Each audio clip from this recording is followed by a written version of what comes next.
rooftop sky. Your heartbeat moves like a secret code. The city holds its breath as you pass by. Every doorway whispers of a story you already know. You walk through danger like a man reborn, a storm in a suit, a quiet oath sworn. Silencers glow in the dark like fireflies, and every enemy thinks they see a final sunrise. But you never fall, you bend the night around your core. Death wants you alive, don't ask you why. Ces images sont exceptionnelles. Elles n'ont jamais été diffusées à la télévision. Ces membres des forces spéciales françaises embarquent dans des Black Hawk avec leurs homologues américains et britanniques.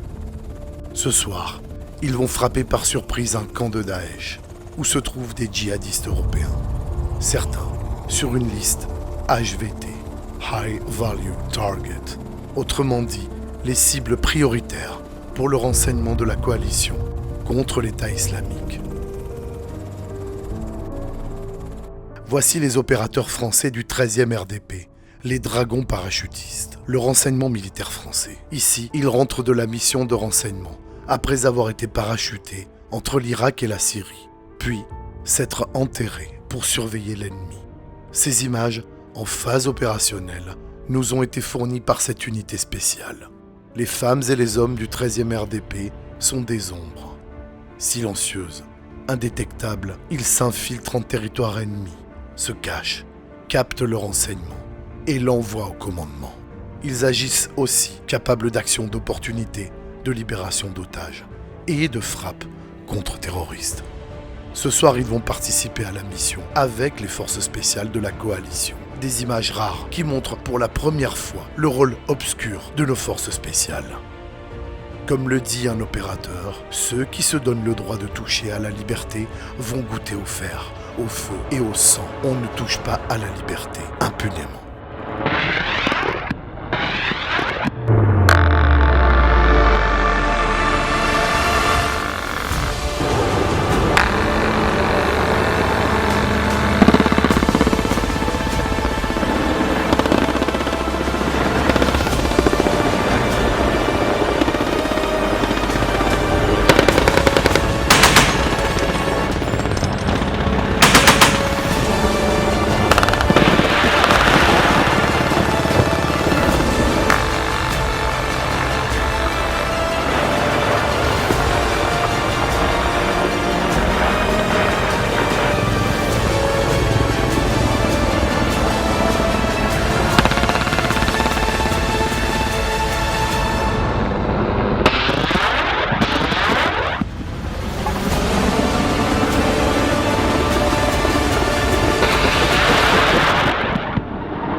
Français, Britanniques et Américains sont rentrés sains et saufs.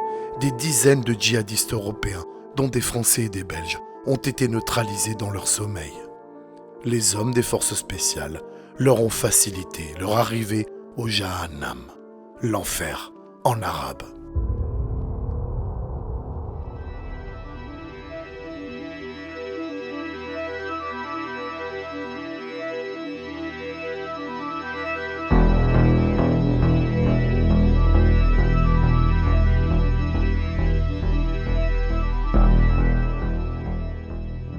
On est maintenant en mission, on va rester des fois plusieurs semaines, parfois plusieurs mois, et il faut que ce métier se fasse à 5 personnes, et on est tous dans la même barque pour la même mission, pour le même but renseignement.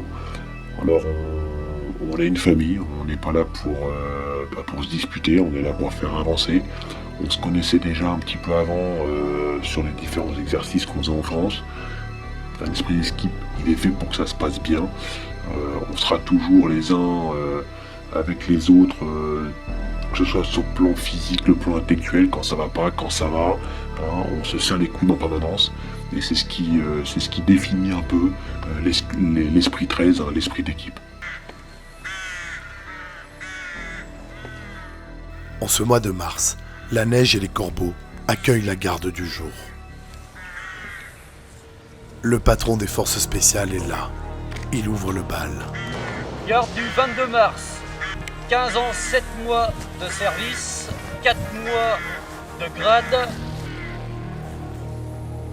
Pendant plus de 10 ans, les hommes de l'ombre nous ont ouvert leurs portes. Ils nous ont tout raconté, ou presque. Bienvenue au cœur des forces spéciales.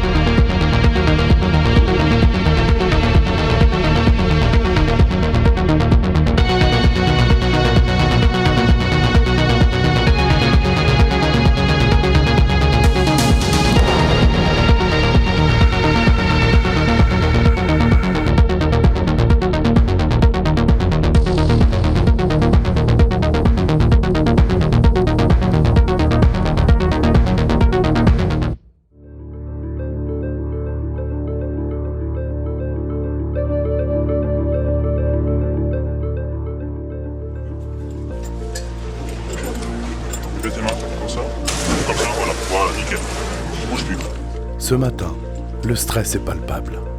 Il va falloir nager, sans les mains, sans les pieds. C'est totalement contre nature et dangereux. Si vraiment il y a un bébé, tu gueules. Ouais, je vais. C'est bon. Ouais, je vais. Bon.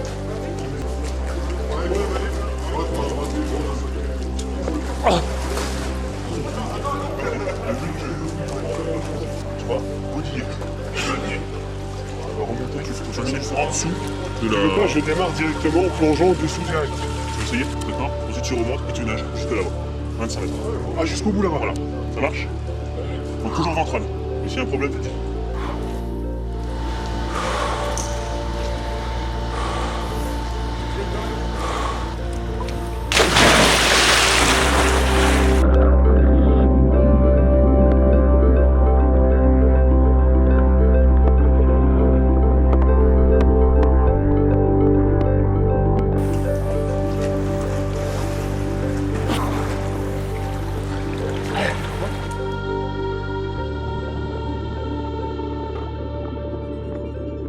Même s'il est dans son élément, Logan, l'opérateur du 2e escadron, les plongeurs, est épuisé.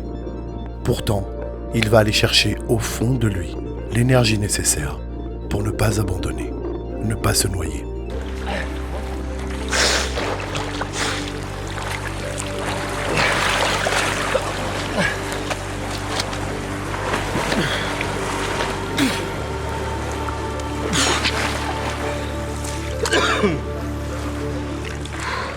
Ça va? Ouais. Ça s'est passé comment? Difficile, très très difficile. Qu'est-ce qui est difficile quand tu as les pieds et les poings liés? C'est synchroniser les deux et les vêtements qui viennent. C'est surtout les vêtements? Ouais, les vêtements.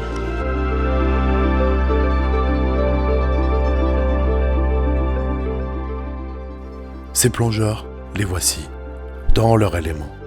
Logan en tête et son binôme.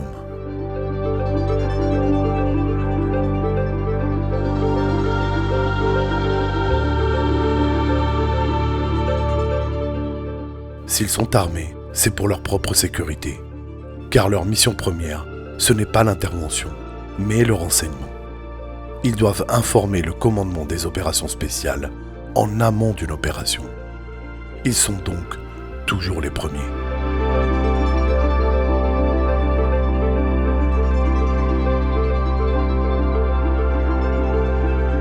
Au 2e escadron, on va trouver les spécialistes nautiques dans le domaine fluvial et façade maritime. C'est-à-dire que ce sont des gens qui vont pouvoir s'infiltrer, s'insérer dans la zone mission en toute discrétion par l'intermédiaire de leurs palmes et de leurs sacs-bulles qui vont pousser, ou alors, comme la plupart de ces plongeurs au régiment, sont équipés d'un système en circuit fermé, c'est-à-dire qu'il n'y a pas de bulles qui s'échappent et qui viennent en surface d'eau, donc discret. Comme ils ont cet appareil devant eux, ils peuvent emporter bien sûr leur sac recherche aéroporté qui peut avoisiner jusqu'à des 70 kg. Ces hommes sont envoyés là où les satellites, les drones et l'électronique sont aveugles et sourds. Ils resteront dans l'eau toute une journée et avanceront, invisibles, sur l'objectif à identifier. Nous les accompagnons.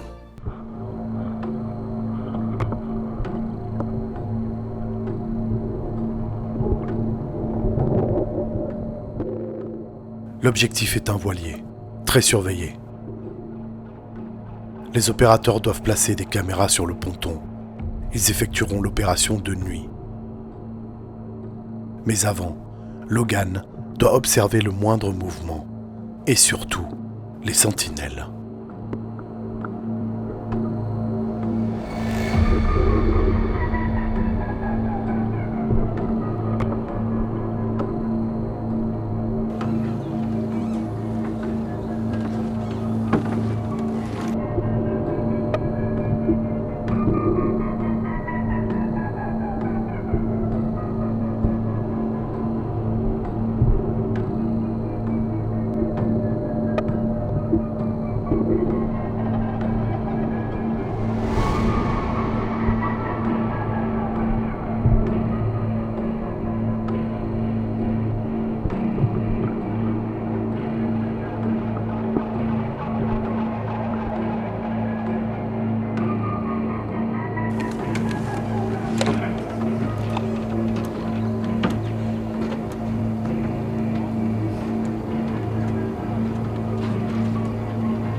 L'opération se déroule de nuit.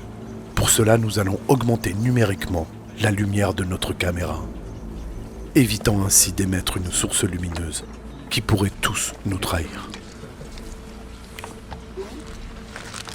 Une fois récupérés en lieu sûr, les opérateurs se préparent à débarquer sur le ponton par les eaux pour la deuxième phase de l'opération. Évoluer sur le port et y placer des caméras incroyablement discrètes.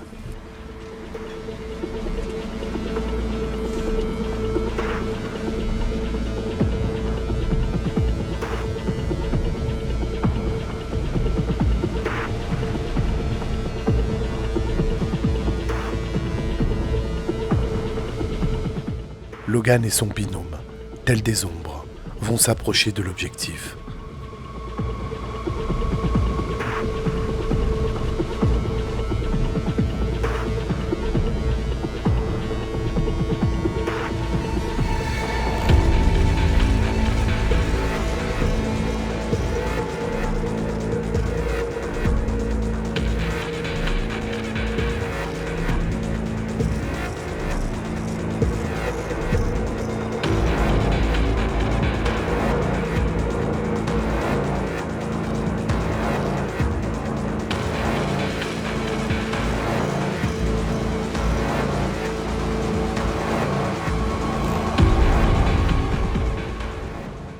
L'action ne prendra que quelques minutes. Nous n'irons pas plus loin. Le reste de la mise en place est classifié secret défense. Le matériel qu'ils utilisent nous restera inconnu pour des raisons de sécurité. Nous les quittons ici.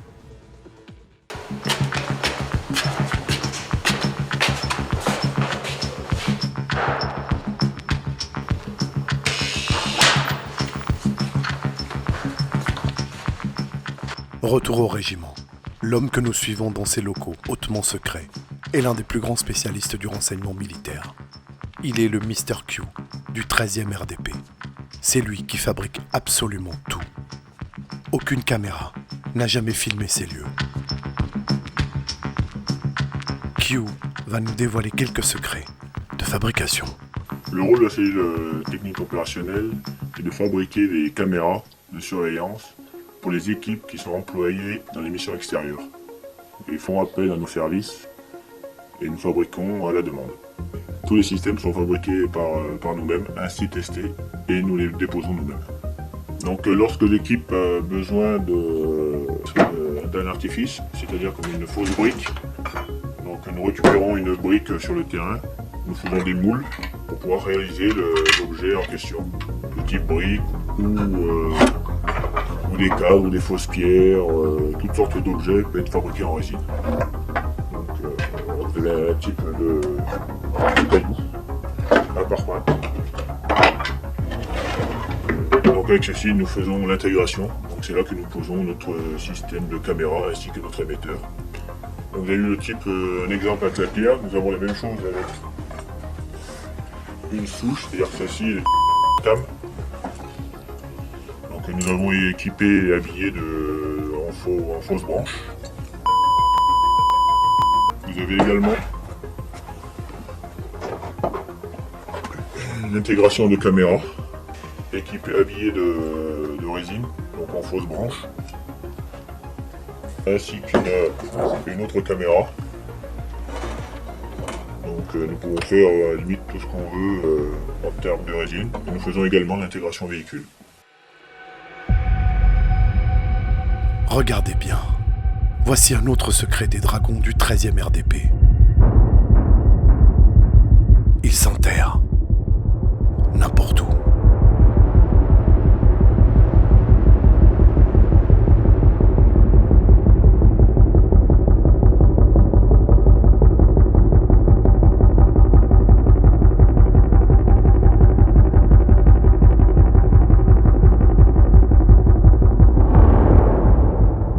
Pour les besoins du film, l'action a été tournée 2 jours, mais en opération, tout se déroule de nuit. Kyu va placer lui-même la caméra qu'il a fabriquée près d'un objectif à surveiller.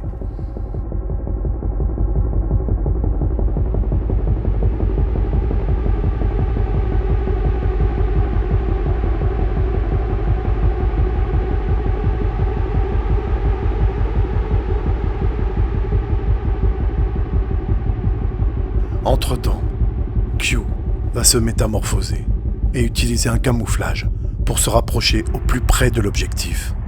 L'opération est accélérée, mais en phase réelle, il peut y passer plusieurs heures, avançant centimètre par centimètre, afin qu'aucun de ses mouvements ne soit détecté.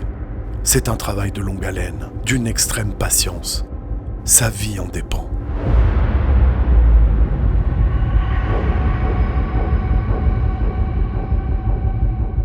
Voici la caméra. Elle ne sera jamais découverte.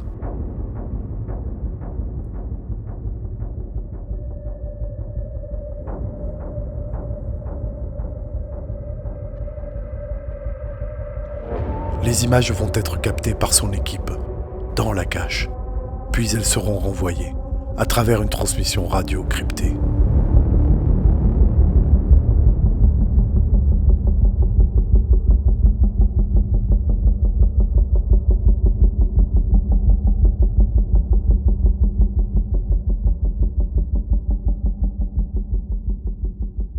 Dans le monde, les dragons sont les meilleurs à ce petit jeu. Leurs caches n'ont jamais été découvertes à ce jour.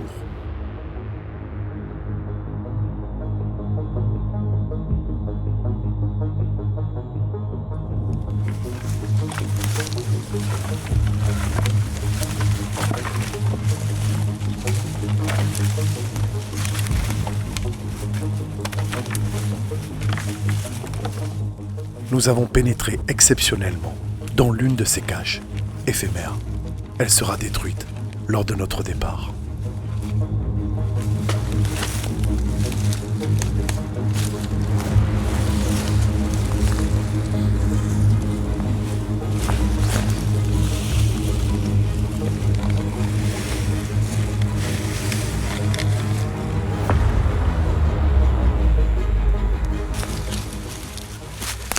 Donc là, on est exactement dans une cache. Voilà, donc celle-ci nous permet d'observer un compartiment de terrain sans être vu et en étant à l'abri des coups et des vues de l'ennemi. Dans une cache, on est 3 personnes.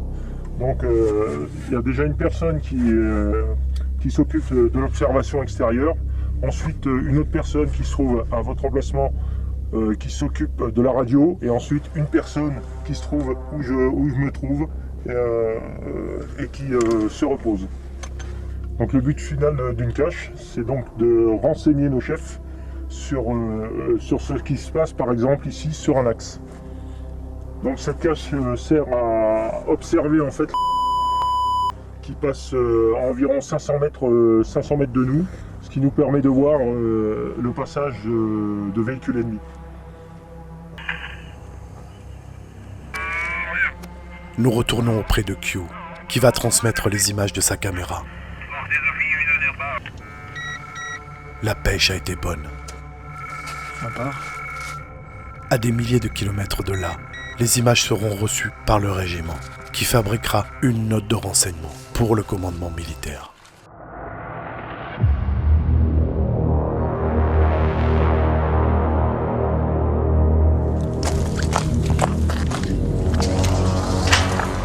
Je te fais rentrer dans une zone, la zone sensible du régiment. Là, s'entend ? Là, pour l'instant, c'est fermé. Les radios travaillent dedans, c'est tout ce qui est réception. Là, on passe par une salle de cours. Et là, tu vois, en ce moment, on est en phase de traitement. Là, on traite le renseignement, tu vois, on est en train de... On oriente aussi le renseignement par rapport ici, si on leur montre par exemple, là je crois qu'ils vont travailler sur de la modélisation 3D, là qui se fait sur notre bureau de l'autre côté. Ils sont besoin par exemple de travailler ou d'envoyer des ordres à nos équipes sur le terrain pour travailler une phase par exemple, une phase qu'on n'a pas, on passe pas par ce bureau. Salut Bruno, là ici tu es dans une salle qui fait, on va dire, branche documentation, c'est vraiment un terme général, et on va traiter aussi bien du matériel, du véhicule, de la fiche véhicule, fiche matériel, ou lors du renseignement basé, ce qu'on veut dire en ouvert, sur internet, sur des produits journalistiques, on va dire. Fred il n'est pas là. Regarde Fred, tu es là. Ok, bah tiens, tu peux rentrer. Mon chef. Là ici, si tu veux, c'est tout ce qui est partie modélisation 3D, donc c'est une suite bien à part. C'est là où on va modéliser vraiment tous les objectifs.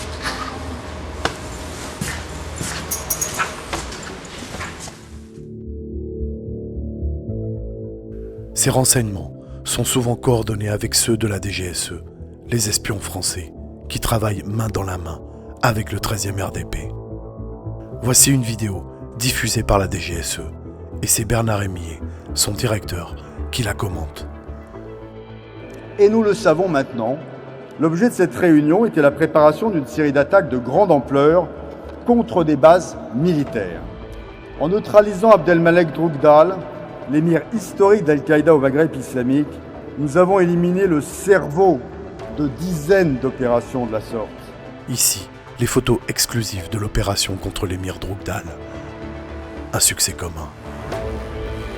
Alors par le passé, on va dire début années 90, avec le conflit, notamment la guerre du Golfe, où là je pense qu'on s'est aperçu qu'on avait besoin, que la France avait besoin d'un outil renseignement humain. Et ensuite ça a découlé sur tout ce qui était mission Centre-Europe, notamment je pense à l'ex-Yougoslavie, où nos équipes ont beaucoup travaillé sur ce secteur. On a toujours travaillé sur tout ce qui était théâtre africain et autres. D'ailleurs actuellement on est, je crois, entre 9 et 11 destinations différentes à l'heure actuelle au 13e RDP. On sera toujours prépositionné en avant pour prévenir, on va dire, le danger ou un conflit imminent. Et ça, c'est une grande réactivité et l'anticipation, je pense, des équipes du 13e RDP. Il est temps de laisser les dragons s'envoler. Nous les retrouverons bientôt.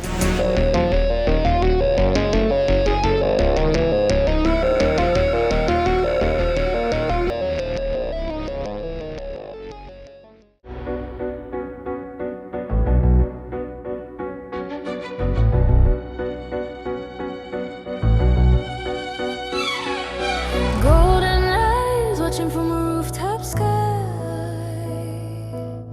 Your heartbeat moves like a secret code. The city holds its breath as you pass by. Every doorway whispers of a story you already know.